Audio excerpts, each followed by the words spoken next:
parte da iniciação à docência, né, com o PIBID.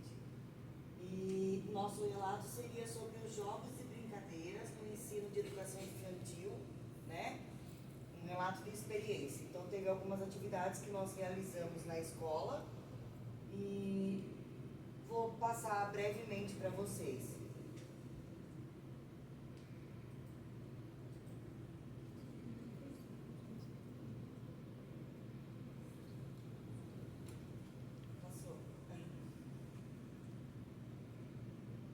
Bom, esse trabalho que a gente está realizando, né, essa oficina pedagógica, ela está sendo realizada numa escola parceira, né, do IFESP, que é lá no Silceia, uma escola de educação infantil, lá no De Lourenço, na cidade de Boituva mesmo. É uma escola de educação de crianças entre 5 a 6 anos, né, e nesse caso, dessas atividades que a gente desenvolveu, no caso, nessa sequência que foi entre março e junho, né, desse ano, foi em torno de crianças, né, de 5 a 6 anos da segunda fase.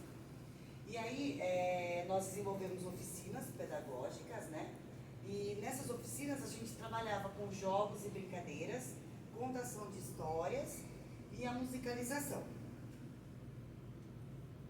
Aí aqui eu vou passar para vocês um pouquinho da brincadeira, a primeira oficina que a gente fez, que foi jogos e brincadeiras. Então, essa aqui tá uma foto da figura da brincadeira de estourar os balões. Os balões, né? Aí a ideia era a seguinte, pode passar, Andressa. A gente tinha o objetivo de trabalhar com as cores, formas, movimentos e a cooperação entre todos, né? Então, as crianças, ela tinha um painel de bexigas que a gente já deixava pronta na parede, né, cheias, e cada bexiga ela tinha uma atividade dentro, entendeu? Então vamos supor, a gente escolhia um número de uma criança, dava um número para cada criança, você é o número 2, agora vem o número 2. Aí o 2 vinha e ele estourava uma bexiga, aí ele estourava o papelzinho, pegava e a gente lia para ele, que eram atividades que ele tinha que realizar, por exemplo, dançar, cantar, imitar algum animal, fazer algum som, pular e assim por diante. Então foi bem divertida essa atividade, eles gostaram bastante. Depois a gente fez, semelhante ao das meninas do grupo anterior, a experiência também. Aí a gente fez a brincadeira do afundo boia, que apesar do professor já ter feito com eles, digamos assim, se envolveram bastante com a atividade e acaba estimulando cada vez mais eles observarem o tamanho dos objetos, explorar, questionar, né? E vários objetos a gente desenvolveu. Às vezes tinha coisas que, por exemplo, uma régua, né? Dependendo da posição, se a gente colocasse ela em pé, ela afundava, mas se colocasse ela deitada, ela boiava. Então teve N objetos que a gente fez experiências desse tipo, né? Que aí pôde estar passando para eles e demonstrando um pouco essa ideia da densidade, né? Só uma ideia bem, né? A grosso modo, digamos assim. E a gente dividiu os grupos em dois, né? Com a turminha da sala, que normalmente é entre 18 a 20 crianças em cada sala. Aí colocava 10 para cada lado e aí fazia a atividade.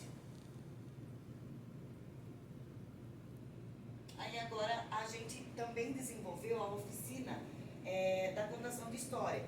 O que aconteceu? No início, nós começamos só com jogos e brincadeiras. E as meninas do outro grupo ficou só com a contação da história. E tinha um outro grupo que ficou com a musicalização. No fim, a gente decidiu fazer na mesma sala as mesmas atividades, desenvolvendo a sequência pedagógica, né? Que era, na mesma sala, a gente realizar com as mesmas crianças uma única experiência, né? Digamos assim, a parte da contação, depois relacionada ao assunto, fazer a brincadeira, né, e os jogos, e a musicalização. Então foi bem gratificante e é bacana quanto mais tempo você consegue estar ficando na mesma sala. É muito bom.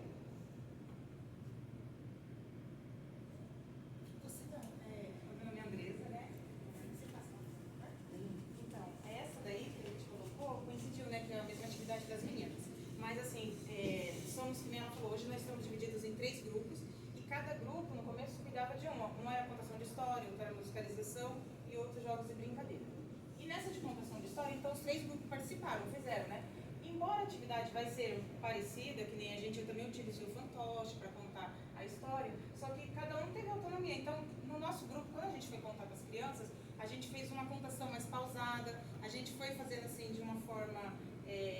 porque é uma história, ela é um pouco difícil, assim, a compreensão, né? Por mais que a gente adaptou, a gente fez uma linguagem mais fácil, mas a gente ia dando pausa e explicando. Na hora que aparecia o lápis mágico, a gente parava e ia mostrando para eles o lápis e fazendo pergunta, não deixamos para o final, para eles não se perderem muito. Então, no momento sensorial, a gente já, quando falou do tempero, a gente dava uma pausa na história e explicava para eles, passava o tempero para eles sentir o cheiro. Então, a gente foi fazendo uma contação assim, misturando com essas outras atividades que a gente iria fazer, né? E no final, a gente levou também atividades assim, desse dia, né?